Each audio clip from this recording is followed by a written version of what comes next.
What's up? What's up? What's up, Trek Nation? Don't mind me. I just started a little early, just in case somebody comes in and just wants to chat before we get down to business. Eating my trail mix. So yeah, um, this week's episode is called Dominion. We're gonna break that down a bit. There's some interesting things that went on. We also have some news. I've actually named the news part of my show now. The news part of my show is going to be, let me remember what the name is here. The Captain's Log, your weekly Star Trek news briefing. So we'll be getting into the news, lots of it this week, lots of it. So somebody's out here. Welcome to the show. Welcome to the party. Glad you could join me. I'm a little early, so I'm being a little relaxed in these first few minutes. So if you're out there, say hello. I don't bite. Yeah, but hey, Dreamwalker, you're on break at work. Okay, good to see you. Glad you was able to join, even if it's just for a little while. Ms. Powell family, me and you was chatting about. I remember seeing your comment. New live listener, I am so glad to have you here. So glad. Now, is it Ms. Powell family or is it Mississippi Powell family? Help me out. So I'm calling you the right thing. But I'm so glad you're here.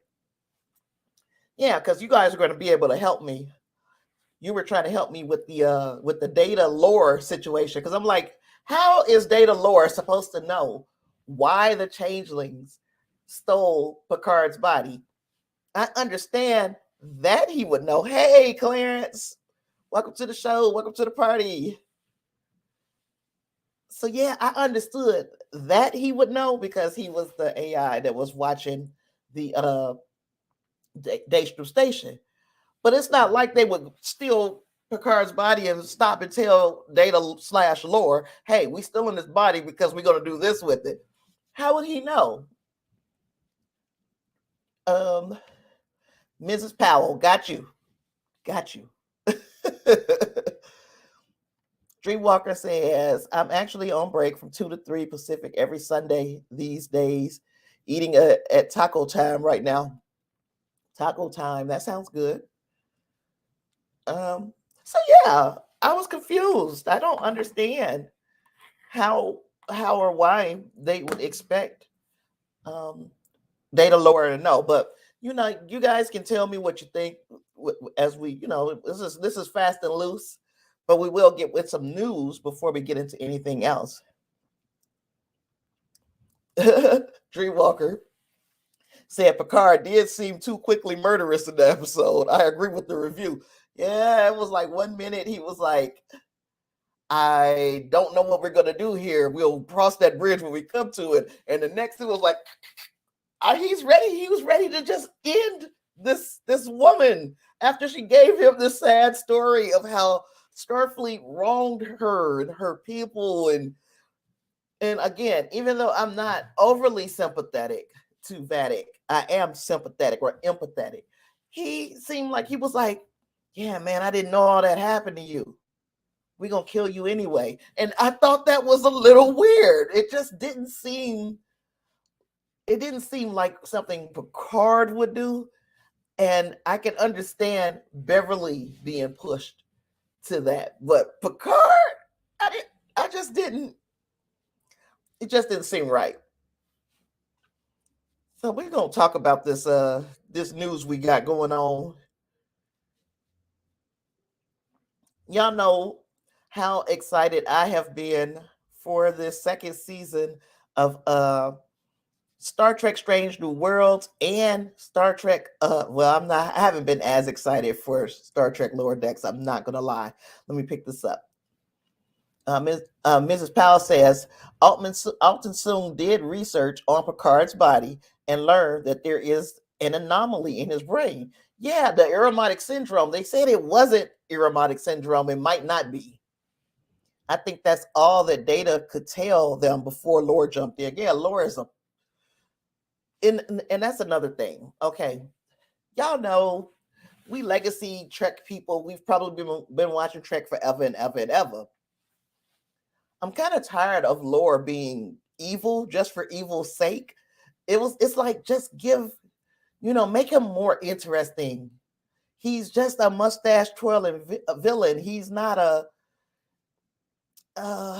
there's no reason for Lore to be as evil as he is.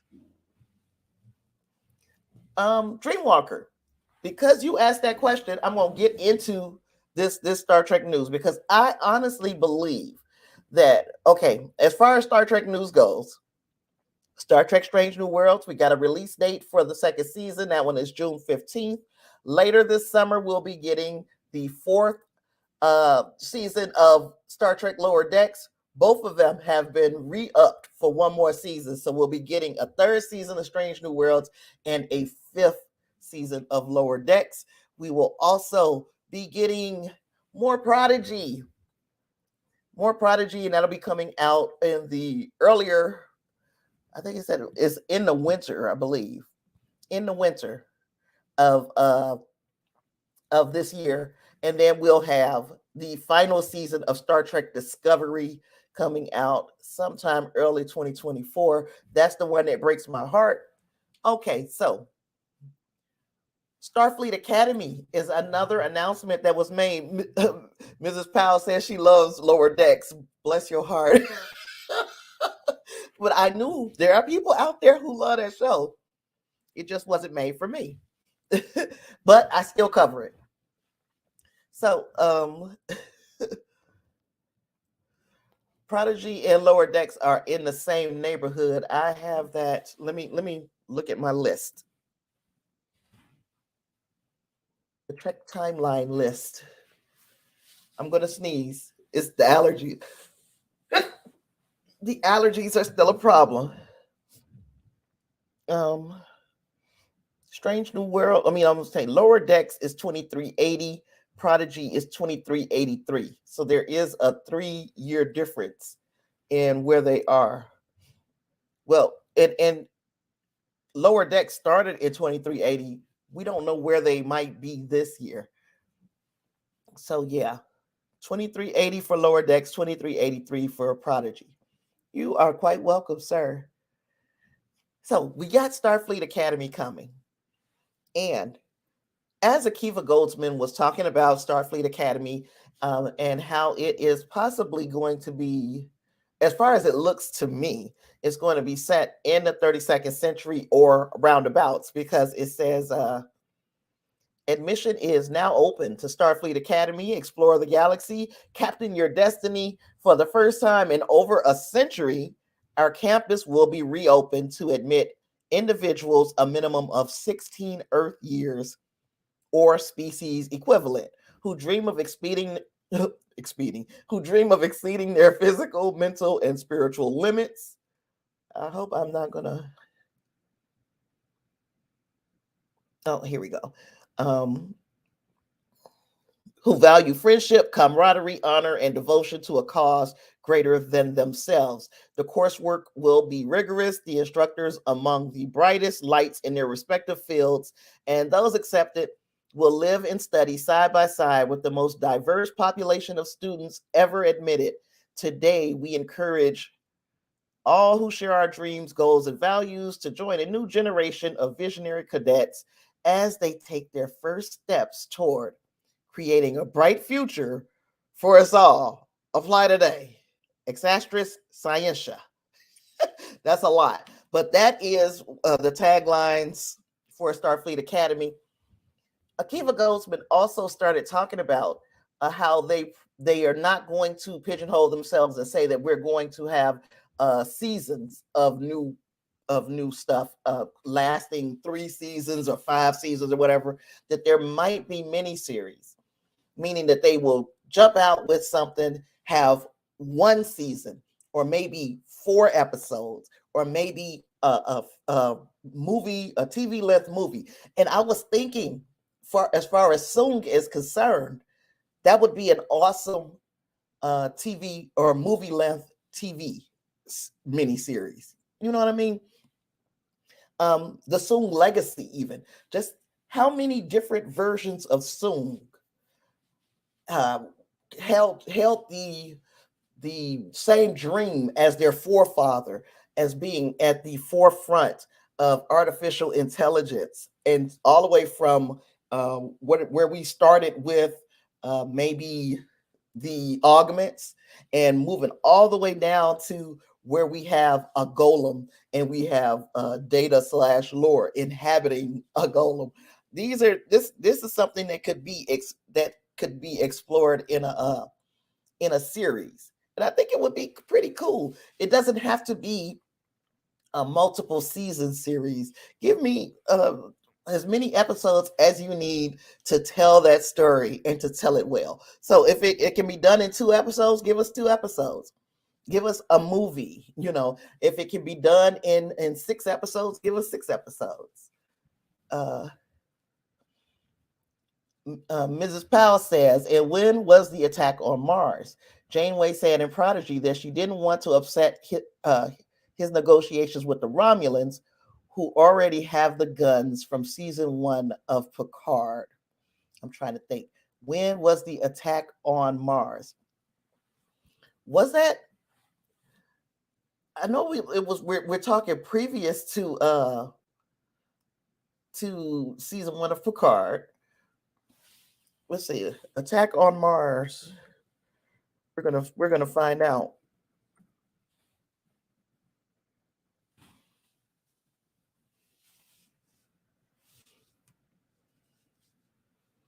In Star Trek, no,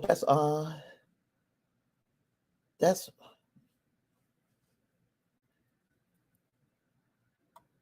why was Mars attacked in Picard?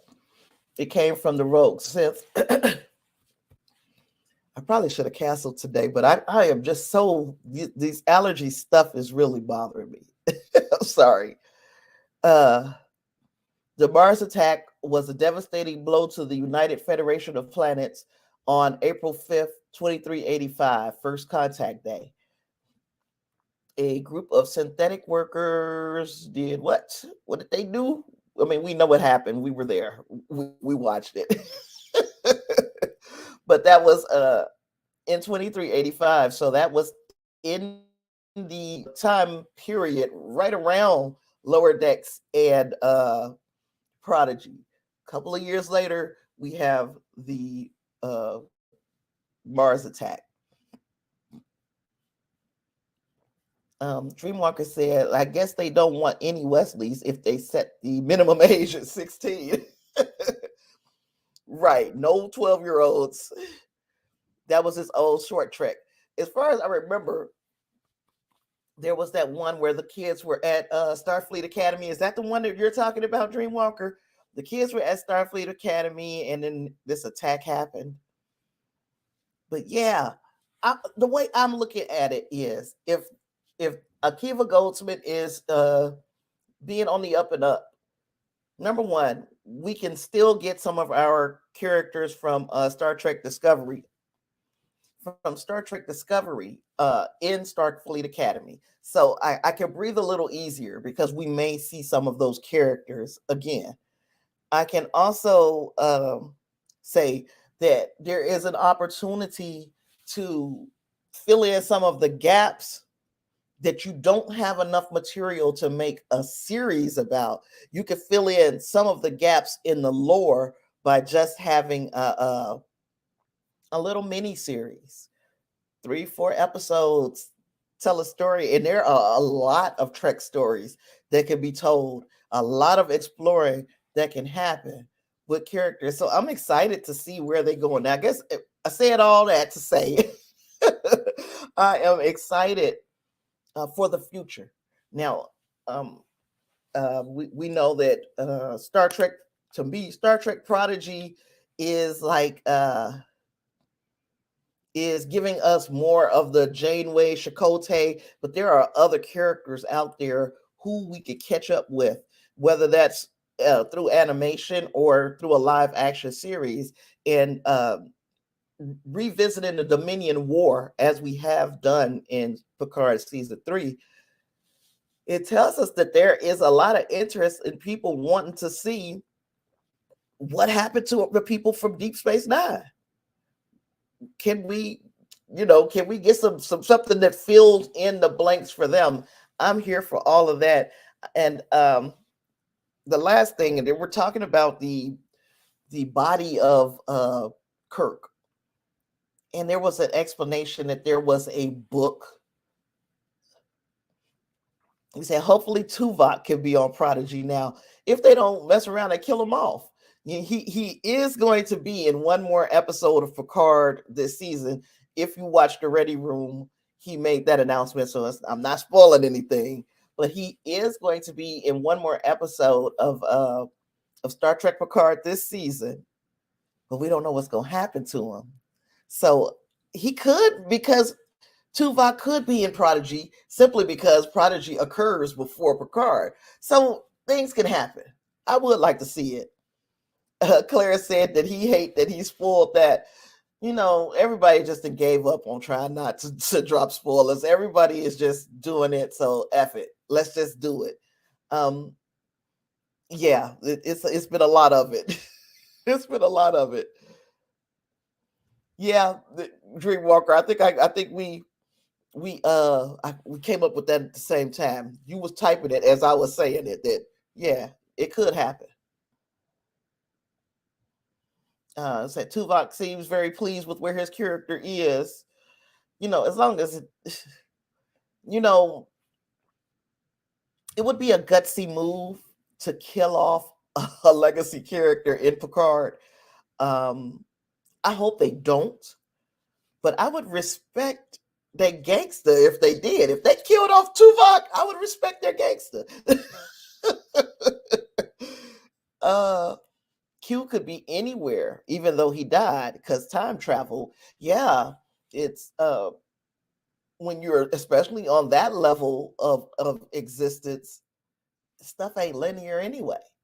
You can jump back and forth and in and out. You can be wherever you want. Everywhere, everything, everywhere, all at once. So yeah, Q could be anywhere. There are a lot of stories. Like I said, a lot of stories that can be told. I am super excited to see that they tell some good ones. We need some situations and some characters fleshed out a bit, and then do as much as we can with them, and then set them to the side. And if you think of something else later, so be it. So Bennett. There was Matalis was talking about they had Kirk's body at Daystrom Institute or Daystrom Station, and it was going to be like a book that William Shatner wrote that has the way open for Kirk to come back. So he's saying that he doesn't have any real plans for Kirk right now, but if somebody wanted, he left the door open for the next person if they wanted to bring Kirk back. And I'm thinking, well, how nice of you.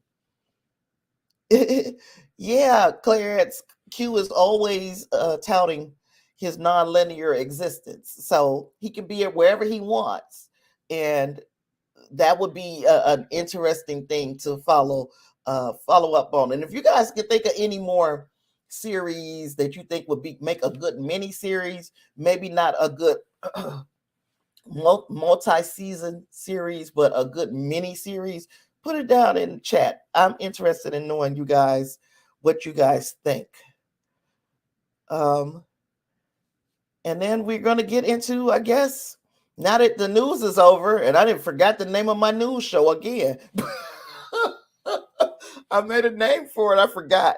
The Captain's Log. That's what it was. So now that the Captain's Log has been closed, he said the books come out a few years after Generations. And I've got a couple of the books on Audible that I really have never finished listening to. I'm not big on the books. And I think it's because, once I got to people of a certain age, once I started requiring the reading glasses and all of that stuff, I'm like, I'm not doing all that. So yeah. Claire says, I wouldn't mind one last TOS adventure, a mini series adventure. Dreamwalker, did Sulu ever canonically die? He had a relation to Tuvok between the TOS and TNG eras, according to his flashback episode in Voyager. I don't ever remember him dying. In fact, we just saw him, old Sulu. Wasn't that really him? That Boimler visited in lower decks. So that would imply that he is still alive and out there somewhere. Yeah, Spock's dad lived a long time. I mean, they're saying Tuvok is 137 years old. If I remember correctly, what he is in canon, he's 130 something years old, but he is a Vulcan, and Vulcans live an extra long amount of time, or at least longer than humans. But then we also saw Dr. McCoy on TNG, and yeah, he was old as dirt, but he was still alive. So I don't remember how old he was supposed to be in TNG when we saw him. So yeah. So you said Sulu is in the Lost Era books between Star Trek 6 and TNG. So we still have hope for Sulu. Like I said, I think that was the dream, the Nexus of Boimler. I can't remember, but I'm glad you remember, Miss Powell, because Lord have mercy. So yeah, Sulu could still very well be around. I don't know how old he would be in relation to McCoy. He was younger than McCoy and Kirk and them, but he wasn't that much younger. So anything they want to do, the writer's room can sit down and say, let's make this happen. And then, okay, it's going to happen. So if they want him alive, he's alive. Oh, gosh. But yeah, now let's talk a little bit about what's the deal with Jack. Now, we don't necessarily have to jump out the gates there. Please note that from this point on, it's spoilers for Star Trek Picard is in full effect. So be careful if you've not watched Star Trek Picard season 3 up until the episode Dominion. You are treading in very dangerous territory, because I'm about to just spoil every damn thing. Everything up until Dominion. I'm about to hit you with it. So, there are so many people who we got a few camps, but the ones that are making the most noise about Jack and what the heck he is Pirates and Borg. And I'm telling you, and I've said it in many video now, I'm leaning strongly towards Borg. And I've got a video that I'm working on that's going to lay out all of the evidence that I have put together that says it's the Borg. But then there are those who still are saying there is a potential that this could be the Pirates. And like I said about Sulu being alive, anything can happen that they want to happen in this series. If they want it to happen, they can make it happen. Many folks are saying, can Borg read minds, though? Have no clue. But we also know that this Ironic syndrome ain't Ironic syndrome. So we don't know what that is. Now, the way that I kind of halfway explained it is through endorphins. And remember in season 2 of Star Trek Picard, Star Trek Picard, when the Borg Queen needed to um, needed to take over Agnes' body, she had a release of endorphins. She made the body release endorphins, and then she was able to, wrangle control. But before she did that, she was mind controlling her because they had already linked. So suppose, possibly, because Jack is born an organic Borg, that he has a connection with something or someone, and that the release or the sharing of endorphins is able to make him be able to take over the body, just the way Agnes or the Borg Queen did with Agnes last year. I don't know if I'm making sense. Y'all let me know, because ramblings of a lunatic. Oh, the Clara says at this point it's more likely to be Borg, but they haven't really given enough backstory on either. And Mrs. Powell says nanites or Borg DNA rewriting, as Beverly says in Best of Both Worlds. Someone said that telepathy happened to Seven on Voyager when she gave some nanites to a small group of Borg. I'm trying to remember that. Because Clarence is saying, I think the Ironic syndrome is Borg related. I lean toward Borg just a hair. And I think the Ironic syndrome is Borg related as well. I think it is the what does she say? Beverly used a term, overclocked. She thought it was just an overclocked brain or overclocked imagination or something. I think that area has been overly stimulated in their brains, because first and foremost, because of Picard and his assimilation years back, and then him also passing that gene on to Jack. And I would not be shocked nor surprised if Jack was a surprise to Picard, but he wasn't a surprise to Locutus. It's like Locutus planned that baby. But that's me jumping way ahead. Ms. Powell says, now we know that Sydney doesn't see the red in Jack's eyes. I think that detail is for us. Yeah, I think so too. That's letting us know he's been activated. He's turned on. The Borg idea makes sense for Jack. I just don't see why he'd communicate with Sydney. The only thing I can come up with is the same thing that made, and it still is weird because he had to be able to get in her head, but the same thing that made Agnes wide open for the Borg Queen would make Sydney wide open for him, because they share that mutual attraction with one another. Both of them have high levels of endorphins when they're around one another. You get what I'm saying? Do we even think Jack is Jack? Could he be a changeling? He could. How would we know?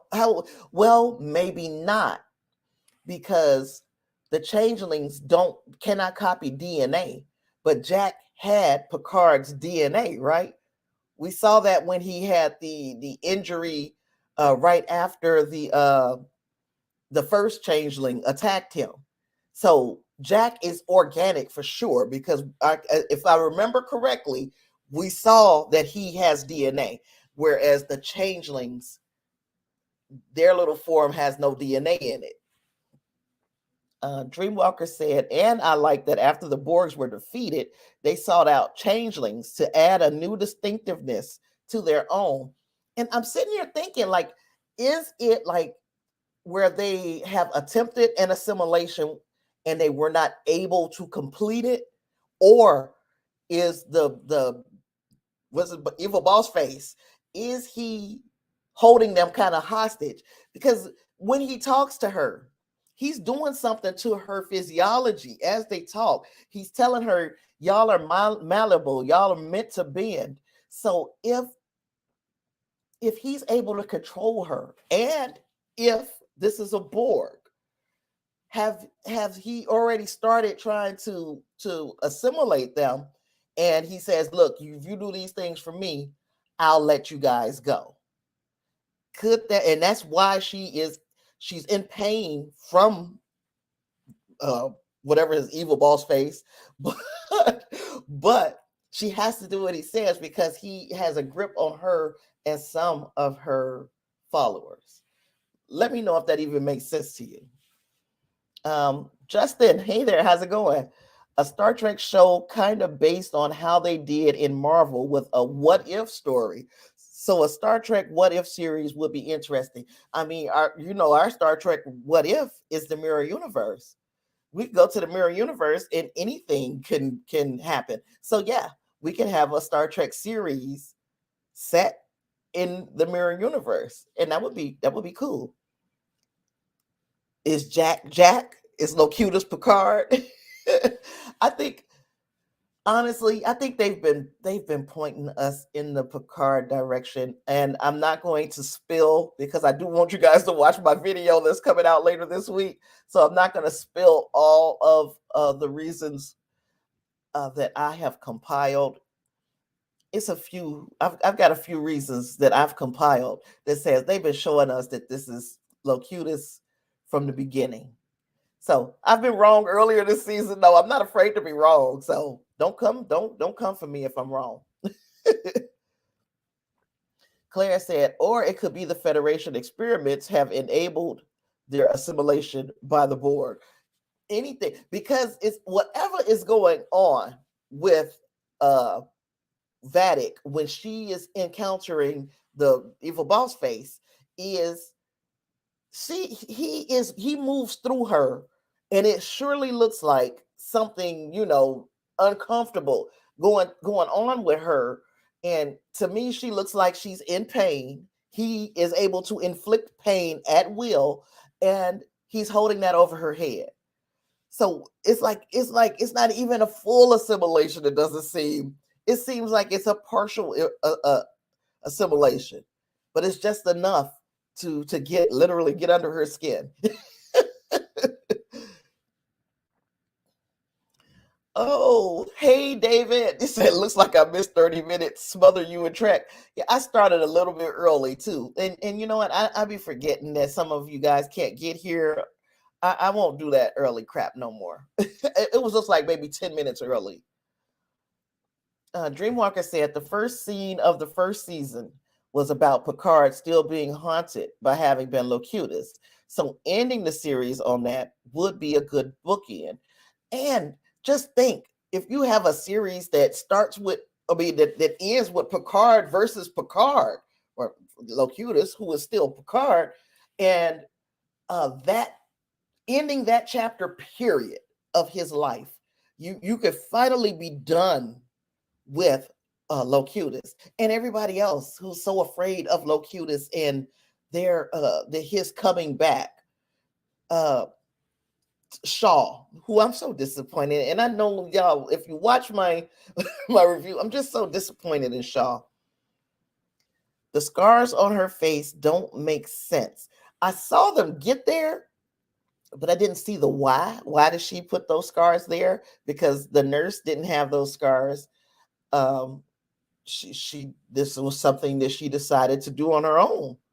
So I don't get it either, Clarence. I don't understand why she made the decision to go with these scars. But yeah, we talk about, okay, but as far as the power race and the nanites, I am still leaning heavily towards Borg involvement. But if somebody has anything better, I promise you, I will at least give it some consideration, mull it around, and see how I can make it fit in in my theories. You know how I do. Picard and Beverly. Now, Dreamwalker and I talked about them a little bit earlier, and they seem a little different. Now, at the beginning of the episode, or towards the beginning of the episode, Beverly was saying, hey, I might be able to make a bio, now that we know, what we're looking for in their physiology to identify them, I might be able to make a biological weapon, but it would be an awful lot like the same type of genocide when you're targeting certain parts of their biology. And Picard is like, Yeah, but we don't have to worry about that. We'll cross that bridge when we come to it. And I'm thinking that bridge is going to come because y'all brought it up. So we know that the bridge was coming. But didn't it just seem like a huge leap for both of them? Especially when you think about the episode with Hugh, where Picard would have had a reason, the Borg, he would have had a reason to want to genocide the Borg. And he could have sent Hugh back into that cube and killed all of the Borg, you know, and it just erased them all. But Beverly was the one arguing against it. Beverly was one of a couple of people, Geordi and her, arguing that he should not do that. That is tantamount to genocide. That is not the Federation way. It's not what we would do as Starfleet officers. And Picard, after thinking about it, he's like, no, that's not something I want to be associated with. And now, because Vadic has been chasing Beverly and their son for a few months, all of a sudden now it's okay to genocide. It's okay to kill somebody. It's okay to erase a person because that person has ideas that are the exact opposite of yours. It just seemed weird, and they did not seem familiar to me in that moment. Dreamwalker said, I might have my scenes mixed up a bit. I think the first scene may have been him playing a game with Data. Yeah, I remember now. Yes, it was. I had to check back. But it was some early scene. It was an early scene. I remember what you're talking about. Yeah. So, yeah, Ms. Powell says, oh, have a good day at work, sir. Ms. Powell says, Beverly wanted them to be aware that any biological tests could lead to genocide. Not that she wanted that. But yeah, but I mean, we are going from she didn't want to, and then towards the end of the episode, she definitely said, I don't know where my moral compass is anymore. So in this stage of the game, from the beginning of the episode saying, I could make a cure, or I could make something that would target their biology because we know what we're looking for. And then we get all the way towards the point where they got Vadic and they're holding her hostage. And they like, let's just kill her. That's not, these people are not the same people. These people, of course, they are fundamentally changed because you got somebody threatening their child. But it just seems so weird that, she was so adamant that this is not how you do things when Picard had been violated by the Borg. But she feels differently now that her son is on the I guess on the radar of these bad guys. Miss Powell says, by the end of the episode, Beverly has found a chemical trace for the changelings.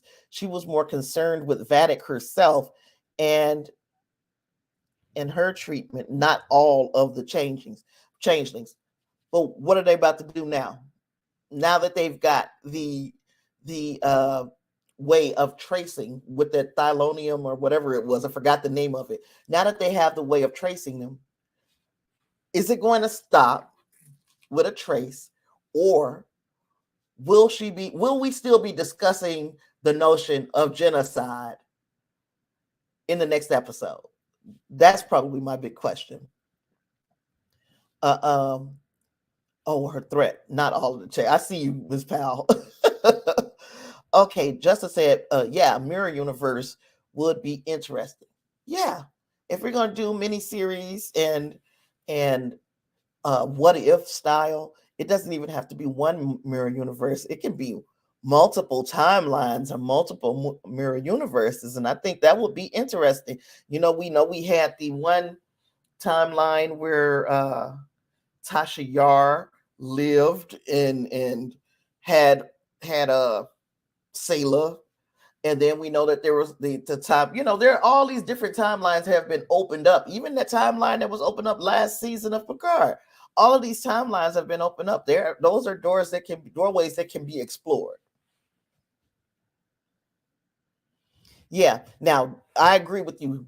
I think Jack will give himself up. He had already alluded to he doesn't like the fact that people are dying or losing their lives or being hurt over him. And this is all because of him. So I can see him giving himself up. And hopefully they don't continue to play around.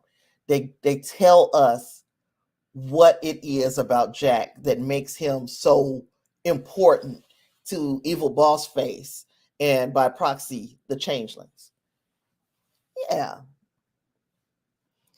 Okay, so beginning of the episode, I thought we were going to get some real Seven in the chair, Seven being the captain moments when I saw the publicity photos for this episode.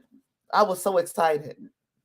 And while it still was exciting, it was just that she was trying to reach out for help, trying to continue to see if there's anybody out there besides them.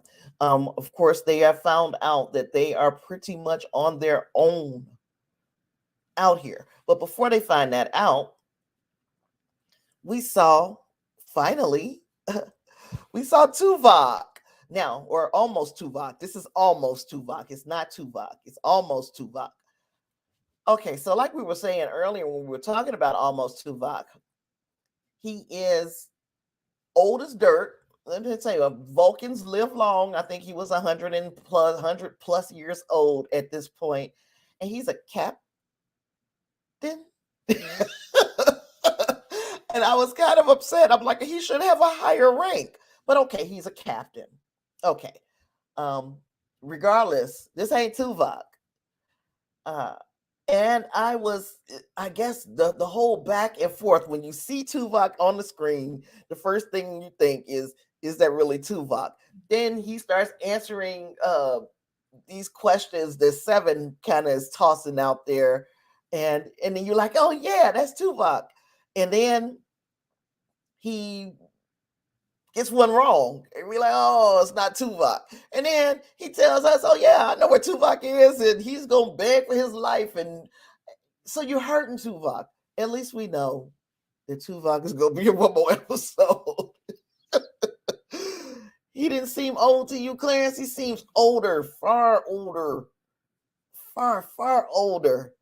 And but he is supposed to be 100 something in canon. So, I can live with that. I just wanted him to have a higher rank. I wanted him to at least be an admiral or something. Captain. Did this scare the life out of anybody else? This right here, Lord have mercy. Now, that's another thing. Jonathan Frakes, and I know these things, so you guys are going to know these things. Jonathan Frakes said he's in every episode this season, right? So obviously he counted this one scene of him being replicated by a changeling, saying he's good as dead. That was very off-putting. Like I wasn't expecting to see it, and it was jarring to me to see Riker looking this way. Real life Marina Sirtis we know that she's not on Twitter anymore. She left Twitter, and people were asking why she hasn't been in more scenes and the such. And Matalis answered, well, she lives in London. It's kind of hard. So we had to get everything that we could at one time, which is why, we don't have a whole lot of her in this season, but this is exactly the way she wanted it. So we have to remember as fans that just because we want to see people in every single episode and we wondering what they're doing, don't mean that they want to be involved. She wants to be involved, but there was a limit to the amount of involvement that she was willing to give, especially by her living clear in London at this point. So we will see her, I think, from here on out, is what they said. But again, Terry Matalas with the spoilers. um, so yeah, we had Geordi. He was trying to make sure that he was moving around, taking them to places where pretty much hiding out in all of these different places and trying to attempt to keep them from being able to trace the ship. They had to move around a lot. So in some ways, they only had a very few minutes to communicate with other ships or other people. And Geordi is like, we can't keep doing this. And I agree with him. You have to assume that everything is compromised, that even the people who have not been taken over by changelings, you have to assume that all the people around them that they trust may have been. And now, they don't know that they are being led down a blind path. So yeah, some very big moments with Geordi and Data. And I said in my review that I wasn't sure that they fit in with the rest of the episode, but I think the more I think about it, that they should have let those scenes breathe. So instead of cutting the scenes up the way that they did, if they would have let that breathe and let us get through it, I think that might have fit the episode a little better. Tell me how you felt about the Geordi and Data lore scene. Speaking of Data lore, we went to, now we're trying to figure out exactly what they want with the body, the changelings, and why they want Jack. Let's go ask Data lore.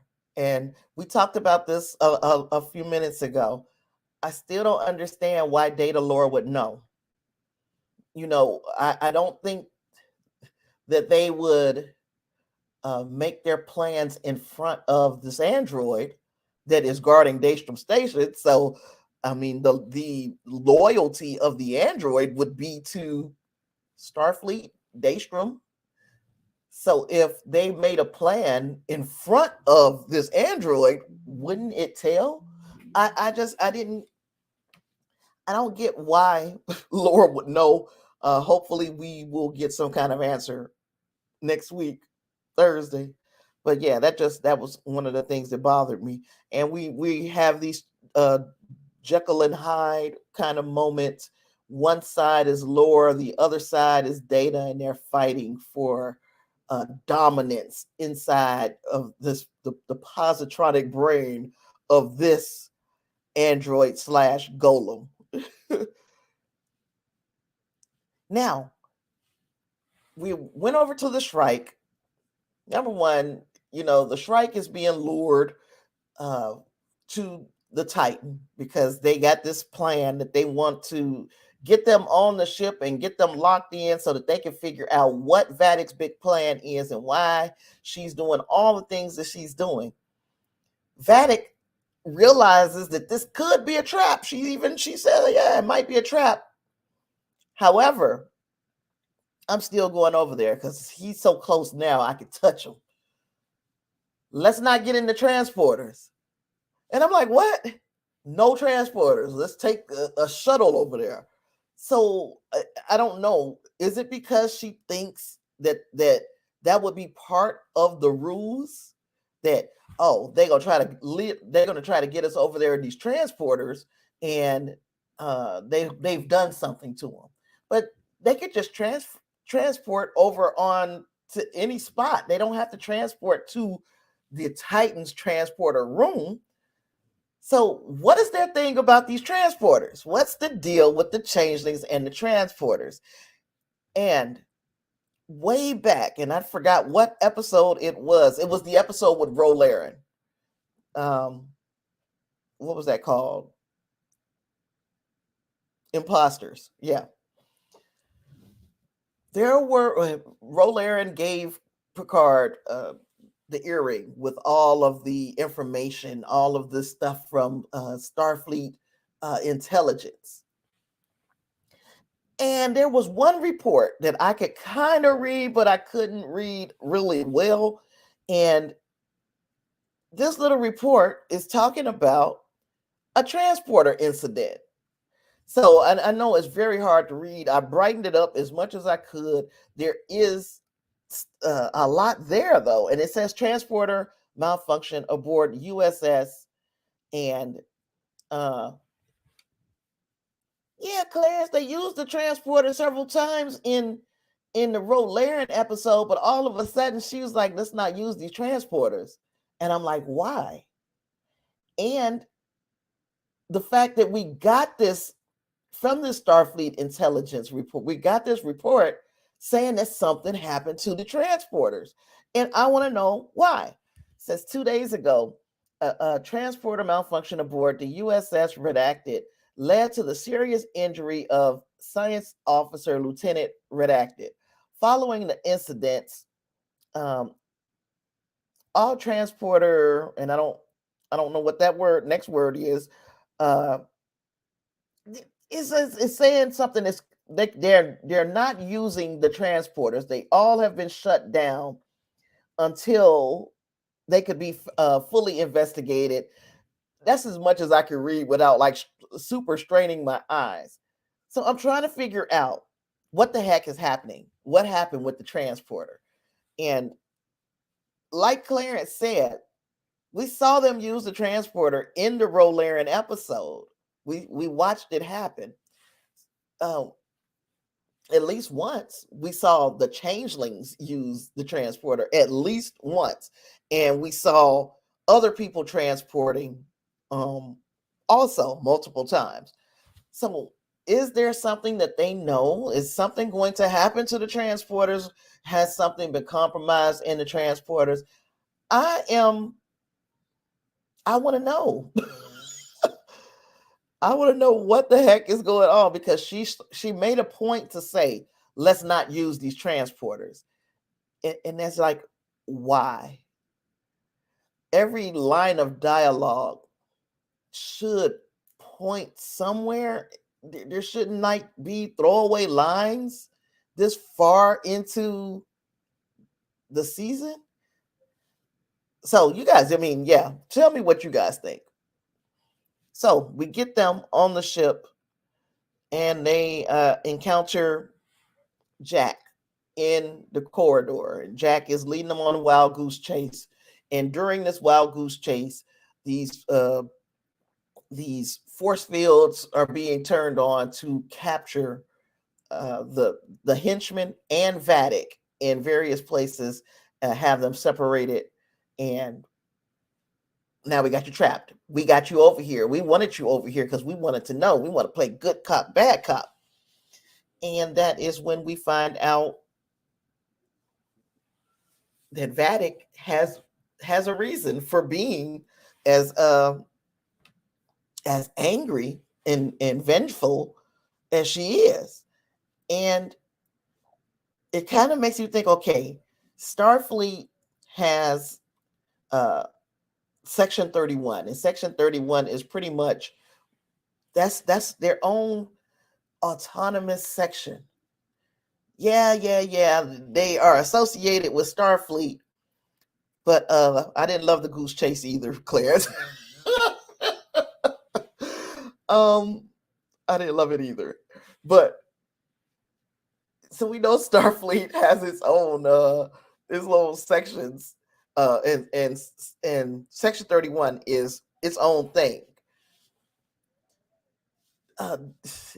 Isn't it still Starfleet? However, so Starfleet is in essence putting these sentient beings through torture in order to use them to create chaos in other kind of interplanetary governments, dropping them down in different species and watching them wreak havoc. Doesn't that make them a little diabolical? Isn't that kind of crazy? Now, I know that many people will say, yeah, it was like Odo's story, but sinister instead of by ignorance.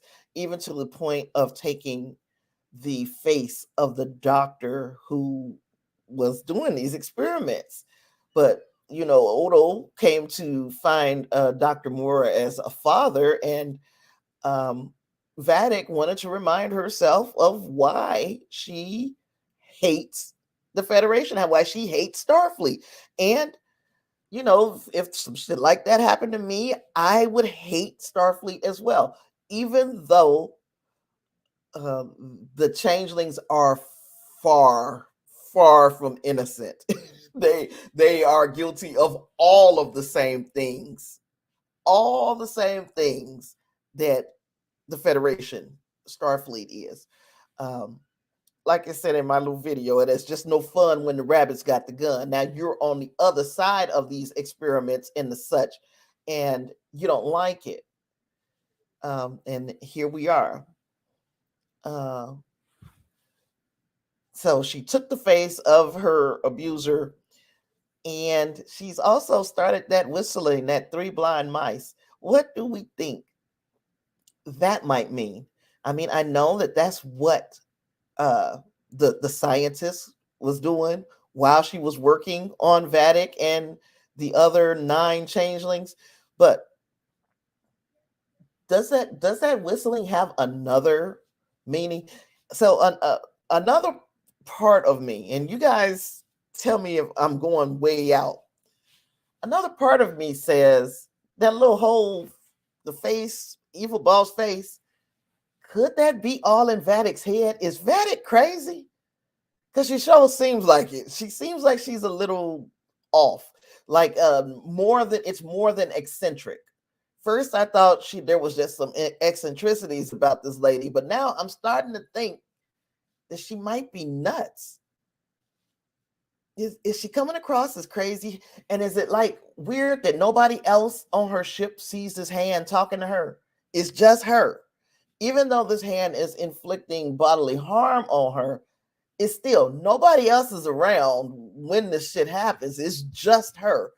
I really hope that we don't find out that she's just nuts and all the rest of the stuff that we've been thinking has been to kind of throw us off to make it seem like it's leading somewhere. And really, it's just Vadic is crazy.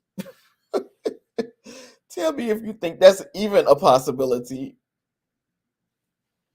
Yeah, she just out of nowhere, she get to singing and whistling and talking about, do you like the symphony? What does that got to do with anything, Vadic? What does that got to do with anything? And in the meantime, you got Picard and Beverly in the background of this picture talking about killing her. Can she hear them? Did she know this whole thing about the transport? Yeah. Did she know that the force field walls were going to drop? What the hell was going on in this scene?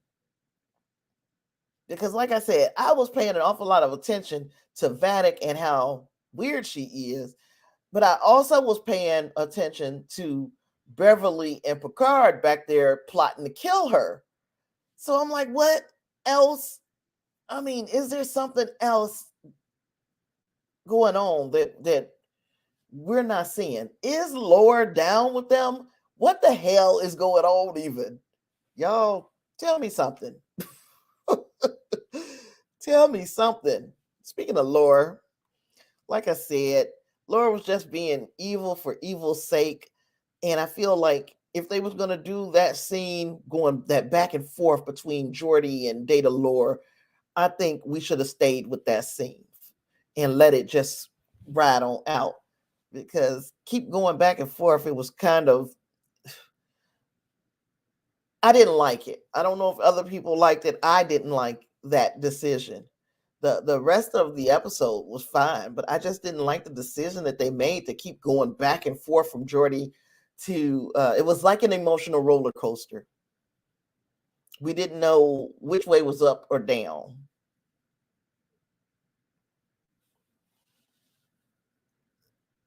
So yeah, they sitting there, they're gonna look at her and yeah, we're gonna kill her. Murderous intent. Justice says There was a part in Imposters where Jack saw people in transporters in branches, yes, or beings were in it with the people, almost like it was he had taken over people, like he was seeing something on that transporter pad.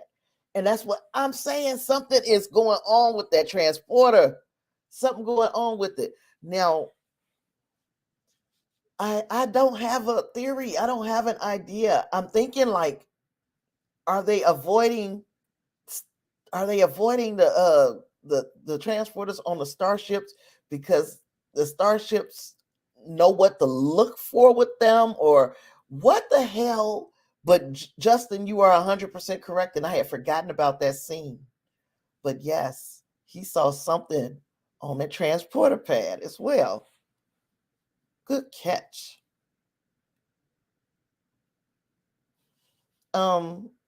This was right before Jack and Sydney connected in their weird game, this weird Wii game that they were playing. And he's moving her around with his cheat codes to beat up this huge changeling, to get away from the huge changeling. Yes, so we've already had some shit go down in the corridor, right? And then the sabotage room. Oh yeah, I don't remember if we had anything more go on in the sabotage room, but he did get into a fight in the corridor twice now. I don't remember about the sabotage, and then could there be something going on with the transporter pad? I don't know.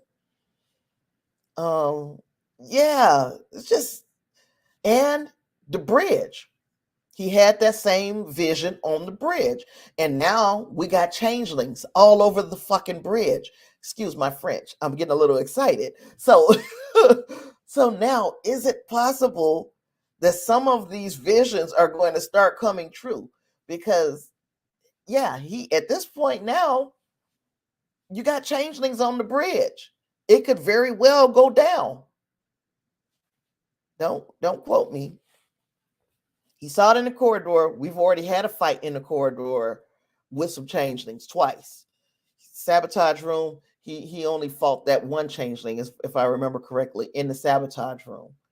But other than that, yeah, the transporter room and the bridge, and either one of those can still happen. We can still get him having an encounter with the changelings in those two areas.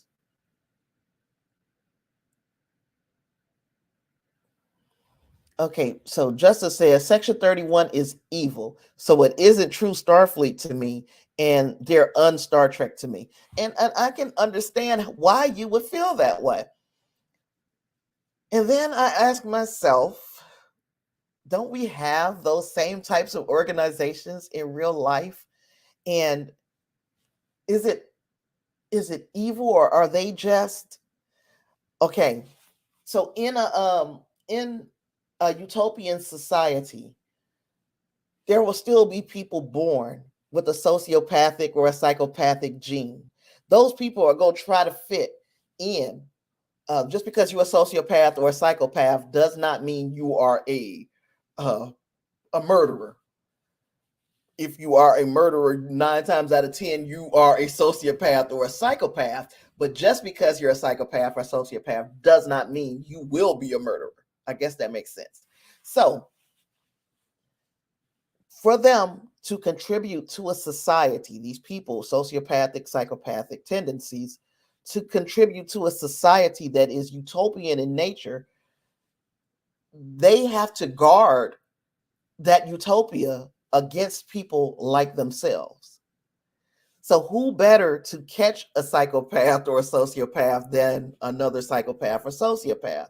So you put these people in Section 31, and yes, they do things that are well outside of being morally acceptable, but are they doing it because they know that it's that there is somebody else out there like them preparing just like they are?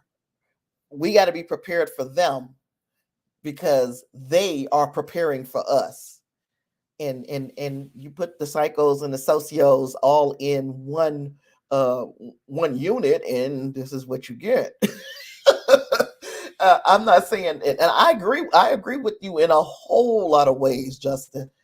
But when those people are born with a psychopathic or a sociopathic gene, what would you do with them in a Star Trek society? Ideally, in the Star Trek society, how would that be treated? Would they be augmented? They can't be augmented because that had been outlawed, right? So we can't take that gene away from them because that would be augmenting them. So now what do we do with these people? We don't kill them. That would be inhumane. So what do we do with these people who are psychopath or sociopath? I think the only good place for them would be, and it's depending on the levels of psychopathy, is Section 31. You got to be a special kind of person to do the stuff that you saw being done to those changelings and to other beings that we know that Section 31 has had their finger on the pulse of experimentation. Let me see.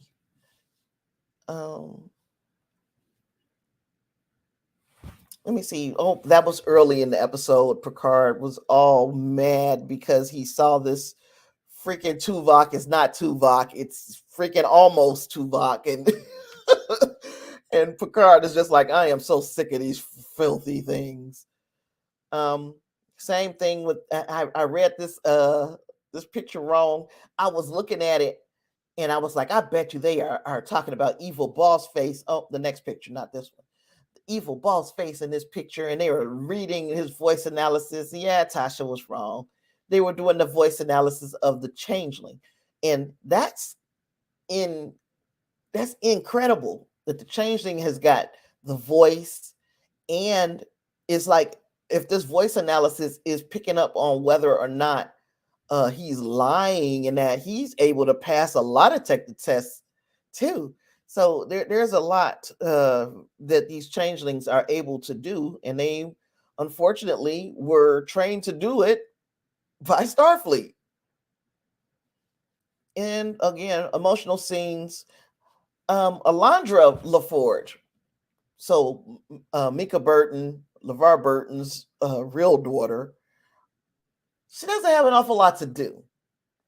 It kind of makes me feel like she's in this series because LeVar Burton was like, okay, I'll do it, but my daughter got to be able to be in this and get a credit too. I don't know, but I like her. But all they really have her doing is following her daddy around. Let that girl loose. Let her do some things.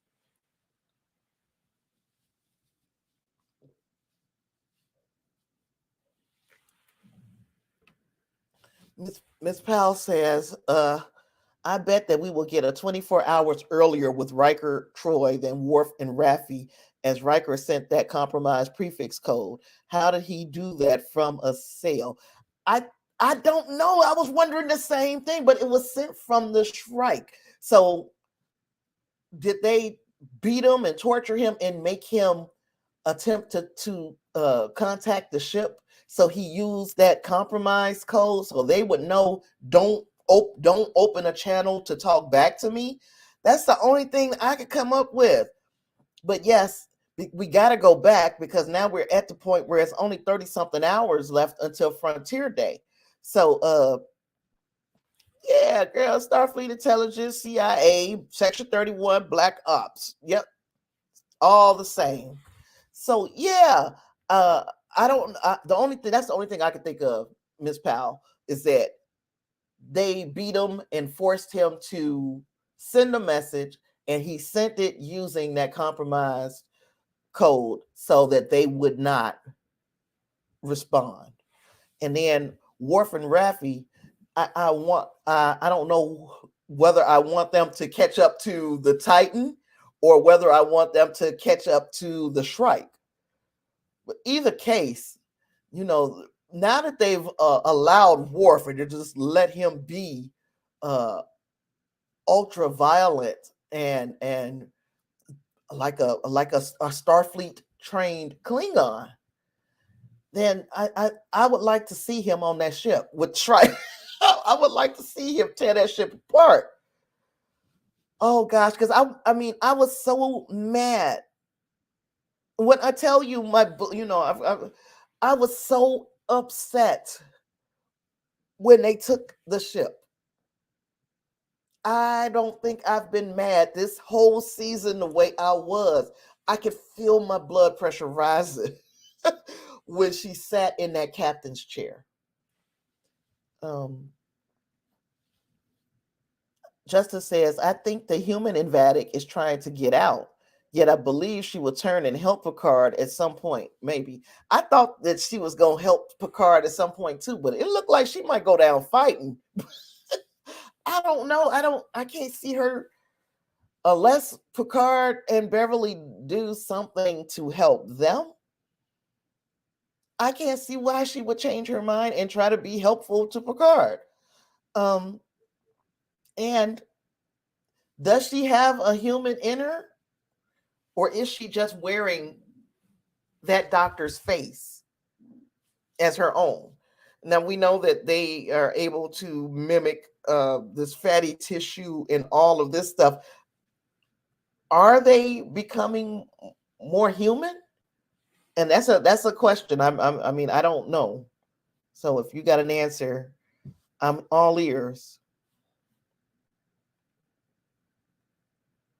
Okay, so we got the Jack with the wild eyes. And that was right before. And look, we talked about it on my Discord. And if you're not part of the Discord and you enjoy having these types of conversations about Star Trek and many other topics, there is a link, I believe, in the first pinned comment to the chat.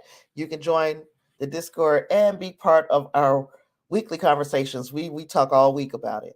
But I was saying when I first saw Jack and Sydney standing in that hallway in the publicity photos, I was like, what if we want to bet that Jack is going to go Winter Soldier on the ass in this hallway?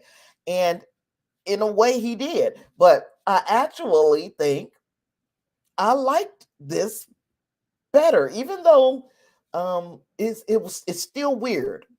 And I don't know how or why Jack is able to do the stuff that he's able to do. I thought it was pretty dope that he was able to like remotely control Sydney and assist her in beating that giant changeling. I thought that was pretty cool. And I don't think that would be up everybody's alley, but it was definitely up mine. Oh gosh, this is where I got disappointed because look, when we're talking, what episode was it? Was it the same episode? Was it Imposters? It wasn't Imposters. Whatever episode it was, you know what episode I'm talking about. No Win Scenario. When they had, they were all in 10 Forward. You know what? When I sit here and think about it, we didn't see 10 Forward this week. Yay!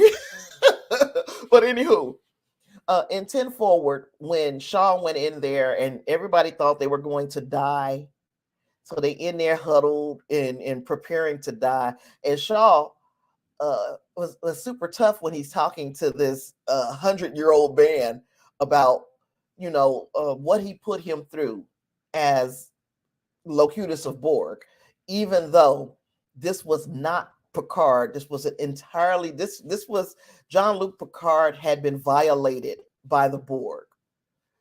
And you are still, Shaw, blaming him for being basically taken advantage of by the Borg. Okay, so it was wrong altogether, but I was kind of understanding the anger but you real tough when you talking to this 100-year-old man. But then every time it's time to get into a fight or something, you fold just a fold like a blanket. And I I get so upset because I'm like, dude, you ain't got no fight in you. Every other name captain, and I mean by name captain, the big name captains. We're talking Archer, we're talking Pike, talking Kirk, Picard, and Riker by extension, Janeway, and Cisco, and they all had that dog in them. When stuff started to look like it wasn't going to go right, they fought harder. They regrouped and had a plan. Something. Shaw just walks into bullshit and then just yes, Miss Powell. Sydney's eyes glowed red too. I thought their connection was more like the Matrix than Total Takeover. He was still giving her moves to use.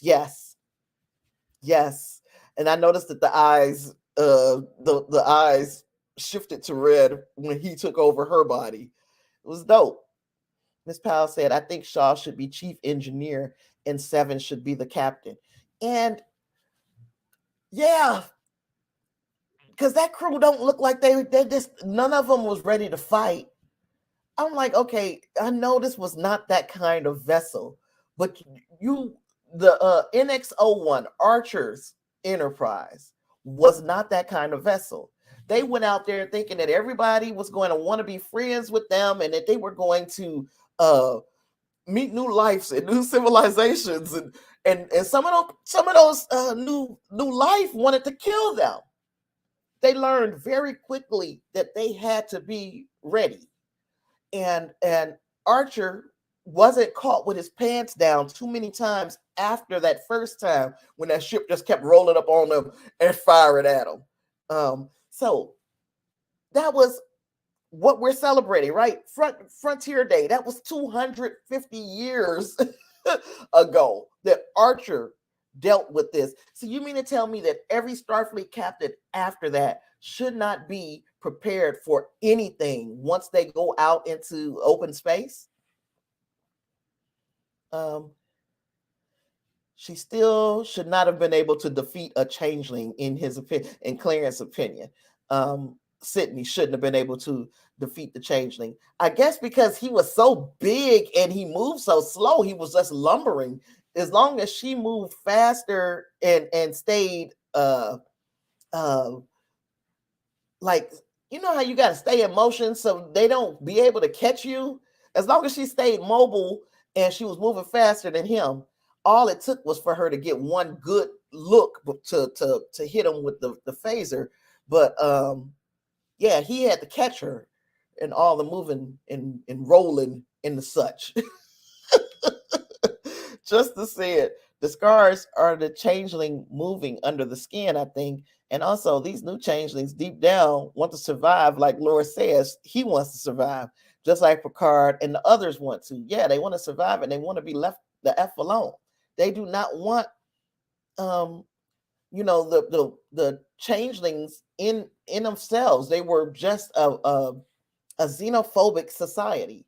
They were so afraid of other species, not because they just want, we think the world should be by ourselves. They had been hurt by solids. So they feel like the only way that we can ensure that we are not hurt by these solids is if we control them. And so if the changelings are not in control, they're just like a trapped rat. They're going to fight. And just like people will too.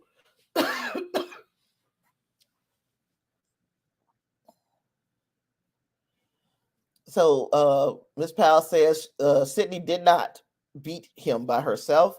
Jack probably gave Sydney some of his skill and strength. Yeah, Seven needs to initiate some security fighting drills. Everybody on that ship, if you are going to be a bridge officer, you need to know how to fight. That's just it all. And once they got on the bridge, it's over. Once the changelings got to the bridge, it's over. But the resistance that was being put up by Shaw and the group that he had was very low resistance. They didn't put up much of a fight at all. Yeah, he got off a good shot and dropped the changeling, but didn't we already go over the fact that we need to not just drop these changelings? You got to hit them with the kill.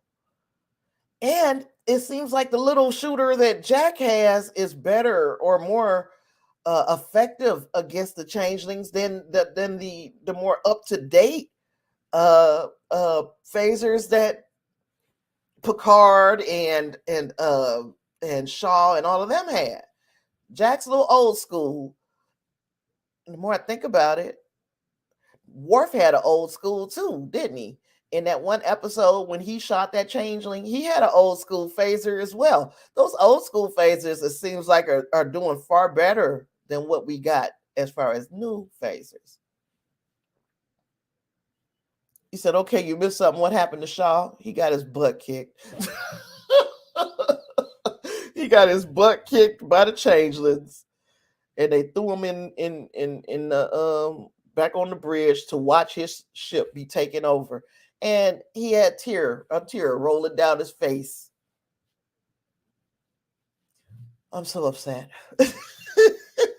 And look, do I want to see more of Shaw? It don't have to be, not necessarily. It doesn't have to be him.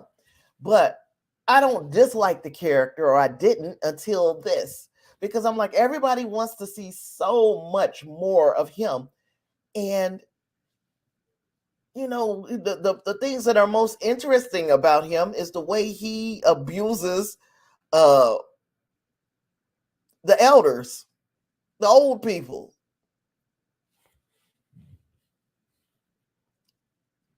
Ms. Powell says Section 31 is part of the charter of Starfleet, not the Federation. I hope that Picard et al. Get the Federation Council to change that part of the charter. So yeah. However, the one thing about so Section 31 is a secret division of Starfleet. And they came up with this whole, let's genocide the changelings back in the Dominion War. But we also have a cure. Now the Federation is aware that Starfleet's Section 31 used biological warfare against the Dominion. And the Federation knows that that's not right. So why not give the cure? So now the Federation put themselves in bed with Starfleet when they said, no, we're not giving the cure to the changelings. Now, everybody involved got that stank on them of genocide. So yeah, even though I think I agree with you that the beef is more with Section 31 in Starfleet, hence why they are wreaking havoc on Earth and every place else. But the Federation's hands are not clean in what happened with the Dominion War. They could have overruled things and said, you know what? No, let's give them the cure. But the votes, this thing had to go to a vote. And the vote was, we're not going to give them the cure. And then she looked so satisfied with herself in this picture. I was just so upset. I really and truly was not happy that she was able to make it to the bridge, to take over, to sit in the captain's chair. Did y'all notice though? When she got on the bridge and they were holding a gun to Seven's head, and she said, open a channel. Then she just said, please. Now, I'm not saying that could be a throwaway. That could just be her being funny.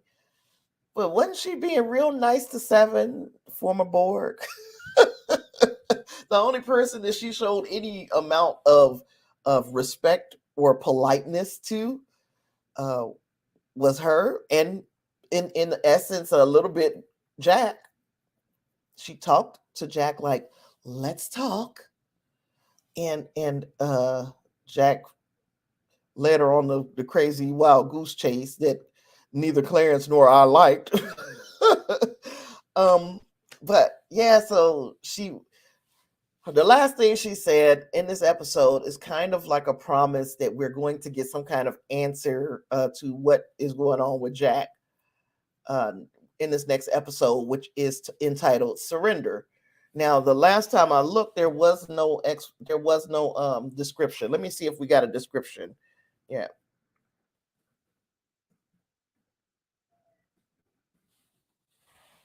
Oh, yes, we do. Vadic forces Picard to make an impossible choice: deliver what he could never give, or watch his crew perish. So that is Surrender, season 3, episode 8.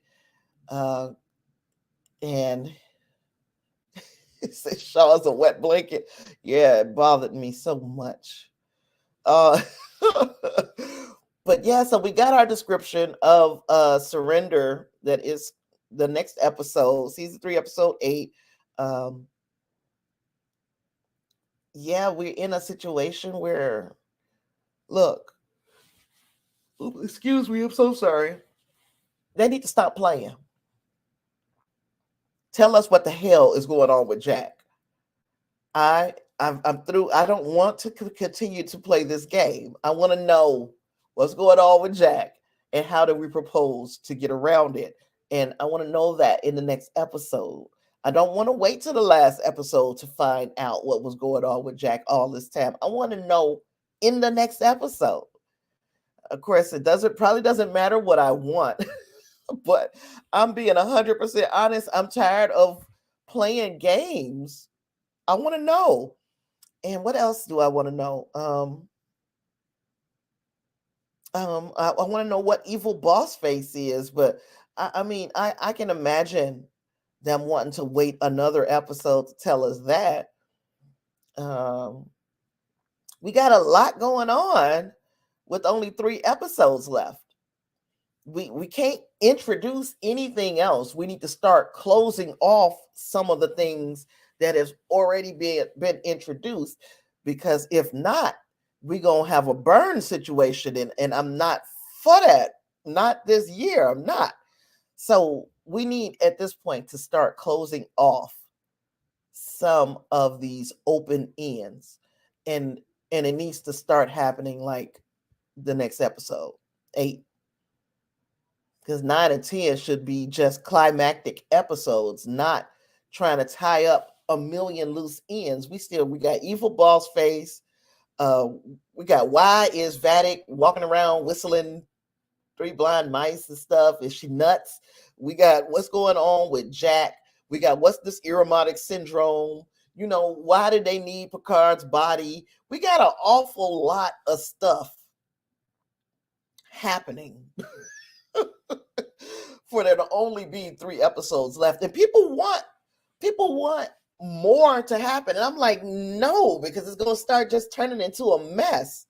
We want some of this stuff to be tied up so that when we get to the last, say, episode and a half, that it's all payoff, the climax, pay off some of this little shit so we can get to a big climax, and we don't feel cheated in the last episode, because the burn. Now, if you were watching Discovery and we were all watching along with one another in that burn season, I can't remember what season was that. Was that season 3? Season 3 of Star Trek Discovery. Y'all know that was a heartbreaking uh a heartbreaking reveal when we found out what the burn was. I do not want this to be the case here. I don't think it will. But it could if they don't start wrapping some stuff up. And our Lord, I hope they had something really good planned for what the big Frontier Day thing is.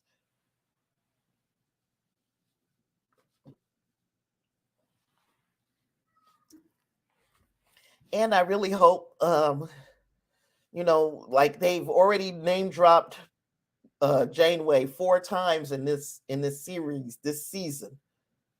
Come on. Now you just said this lady's name 4 times for no apparent reason. So please pay that off. Don't keep talking about Janeway if you weren't going to bring her on and you talking about, oh, she's got an exclusive deal with Prodigy. Look, Prodigy, we just went over. Prodigy is almost 20 years in the past of where we are in Picard right now. So, what the heck was that? So yeah. Let me see. Shaw will be redeemed. This is Justin. Shaw will be redeemed, I believe. I believe he will. Yes, we need to know what Jack is and why, and what's up with Picard, and why they need him. Right. Well, I need to know all of this stuff, and it's only 3 episodes left. So you can't give us one reveal per episode because then we're gonna be in the last episode. Like it's still stuff that need to be revealed.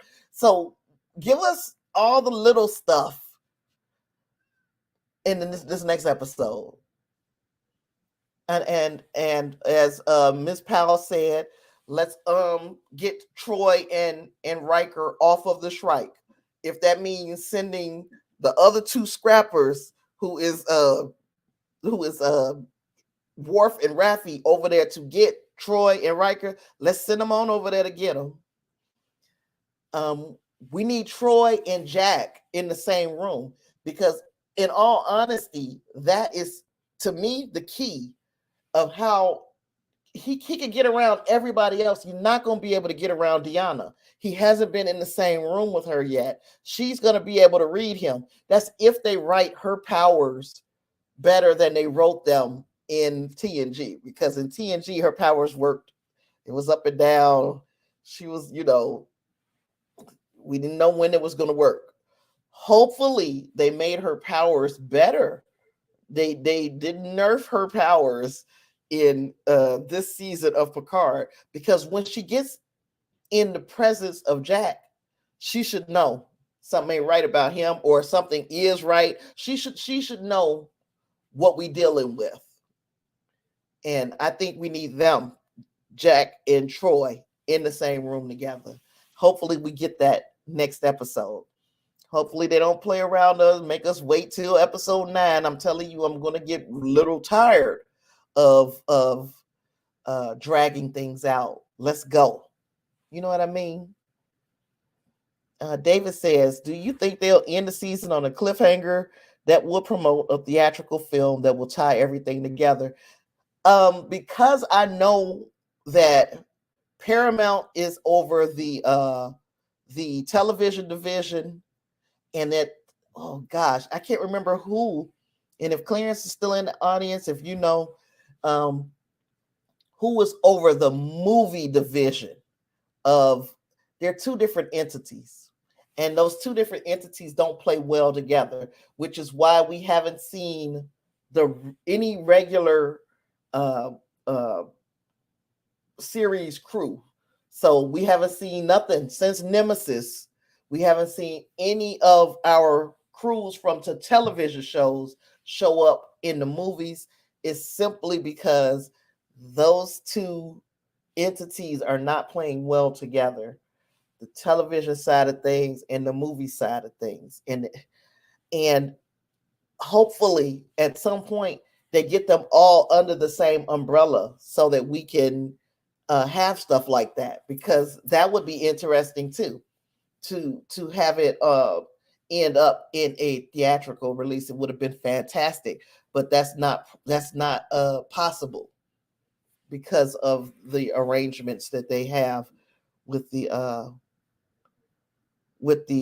Star Trek movies. I'm gonna look and see.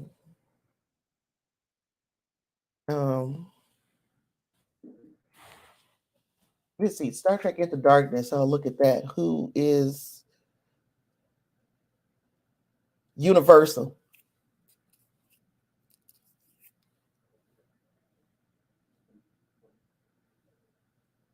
Yeah.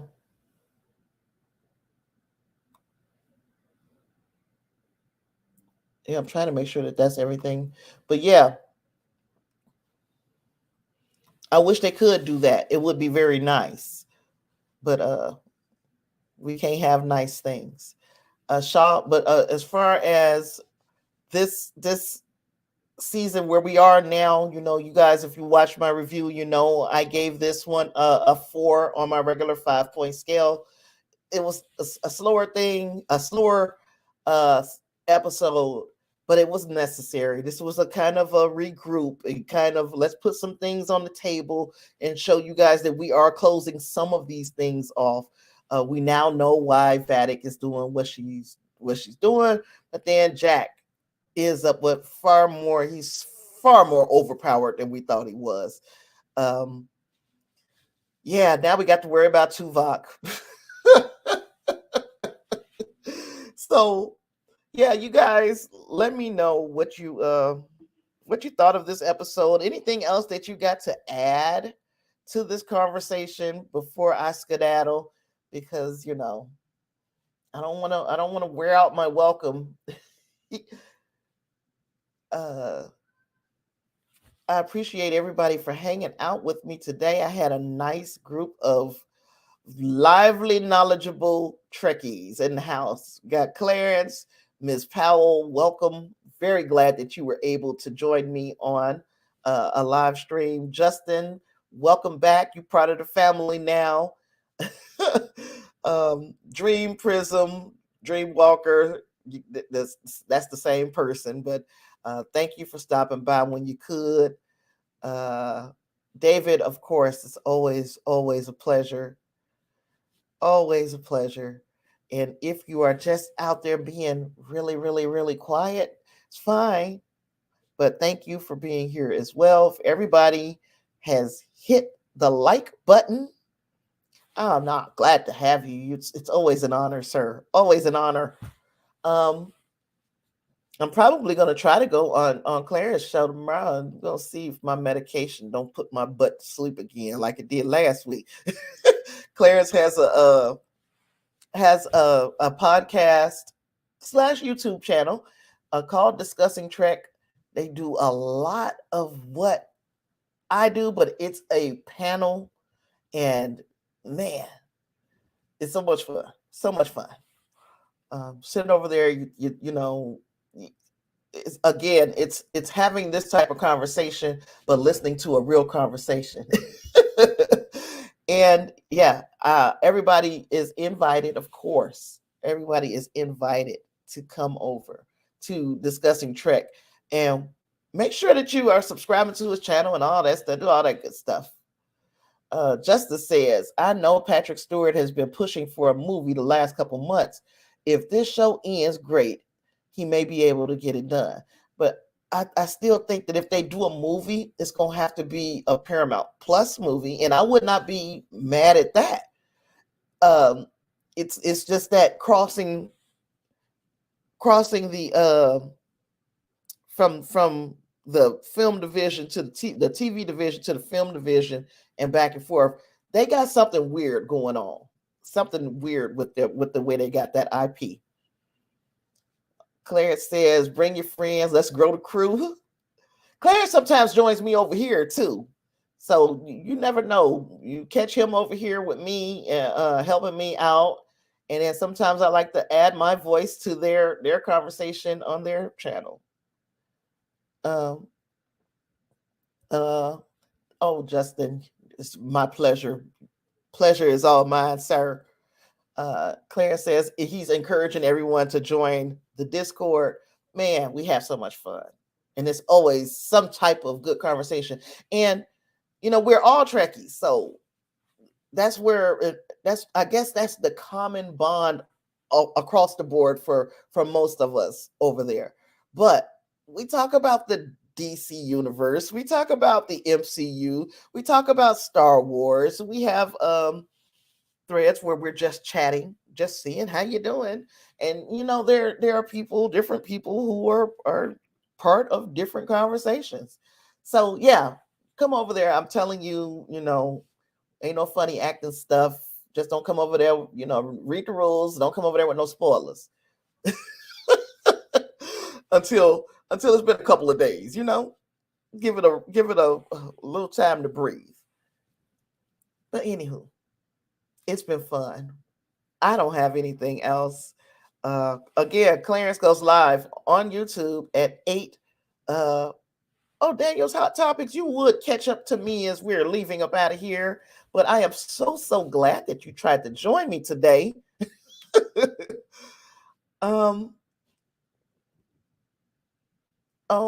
Thanks, David. You're always welcome. Thanks for all you do. Everyone, please have an excellent week. Everybody, as far as my voice can travel, have a great week. But Daniel's Hot Topics, we was just about to wrap things up. But if you'll give me your quick thoughts on this episode of Star Trek Picard, I would like to add them to the conversation so that you don't feel like you came here for nothing. So yeah, and I'm going to start putting that link for Clarence's thing, because tomorrow at 8 p.m. Central Time is when you will be able to catch up with him on YouTube, and hopefully, I'll be there. If not, it doesn't matter whether I'm there or not. There's always a good conversation, whether I'm there or not. Okay. Yeah, it's almost time for dinner, y'all. So look for my video. It's going to be a few reasons why I think Locutus of Borg is the big bad. Let's see. Daniel's Hot Topics said, I think this episode was so good. It was really dark for a second. I thought that was Tuvok. Yeah, that Tuvok thing. But when Seven uncovered the truth and he smiled, that was dark. And then that next scene where it was Riker, fake Riker, when he turned into the fake Riker and he looked like he was, here it is. He looked like he was half dead. And he said it. He was like, oh, me, I'm good as dead. That picture right there, terrible. And then the Tuvok one was that kind of, he had that smirk. Yes, I enjoyed that part. It kind of solidified the fact that the Titan is out there by themselves. They stop, just nobody's going to help you. Now, what are you going to do? How are you going to get yourself out of it? You're asking the same questions that we got. Why would they need Picard's body? They want to clone Picard and bring back Locutus. He will be the big boss, I feel. Maybe they will let out clone Kirk from Daystrom to fight Locutus. Look, I don't want to see no kaiju captain fight. But, look, whatever they do, if it makes sense within the realm of the story, I am here for it. I just don't want them to just do a bunch of stuff because they can. Just make sure it makes sense, But I appreciate you adding your thoughts, Daniel. We're gonna do this at least 3 more times, or at least 2 more times before the last episode. Ooh. So everyone have a great week. Yes, I want to check out the channel. And do I think Riker will die? I don't want Riker to die. And I've said it before. And here's my thoughts. My thought is the most likely character to me, in my opinion, the most likely character to die out of the main set of characters is Beverly. And if you guys want a video of me explaining why I say she's the most likely to kick the bucket, I can do that too. You guys just let me know. If there's anything else that you guys can think of that would make a good topic for a video that is Picard or Picard adjacent, let me know. But the next thing I got coming is the Borg stuff. Me explaining why I believe Locutus is the big bad of the season. So I'm with you on the big bad thing, Daniel. Okay. So I don't think in my opinion, I don't think Riker's going to die. I think it's going to be Beverly. All right. So, I guess I can give you one last thing. If you guys wanted to catch up with me, there, going across the bottom of the screen is my email address, and you can send me your thoughts. If you guys feedback, show ideas, whatever. If you just want to tell me hi. send that at sinister.media.network@gmail.com. And that's a good one, Clarence. And I will be sure to catch up with you guys if you send me an email. Now, Daniel's Hot Topic says Clone Locutus, Synth Picard, Beverly Crusher, Geordi LaForge, and Diana Troy will bite the space dust. Oh, you killing off everybody. Clone Locutus, Synth Picard, Beverly Crusher, Geordi LaForge, and Deanna Troy will bite the space dust at the end of Picard season 3. We're going to see. That's a lot. That's a tall order of people that you think are going to end up dead. I honestly believe it's going to be Beverly Crusher. But Deanna Troy, haven't they been through enough? The Troy family, or the Riker Troys. All the time Starfleet was wrong video. Man, I've been thinking I was thinking all the times that that Starfleet did some, I can say some shady shit. And I can think of several shady things that Starfleet and or its representatives have been part of. So if that's the kind of deal you're talking about, Clarence, you are always right there. Because I've been thinking about that, ooh, that might be a killer video. It will take me a little bit, or I could just do a number of times. Let's just say I'll do 5 times. 5 times Starfleet was shadiest-ish. And then if there are more, we can do a second installment, because it's always about that sweet watch time. No, please don't kill Picard. I hope that we don't kill Picard, because do you guys remember that one episode, and of course I don't remember the name, where Picard had a little girlfriend, a little lady, and he was supposed to meet her in Paris or someplace, and he didn't. He stood her up. She was sitting there waiting for him. He stood this lady up, and now here we are with what's her name? What's his girlfriend? Laris. Now we got Laris waiting for him on whatever planet that was that she was going to kind of have start their life, their quiet life together.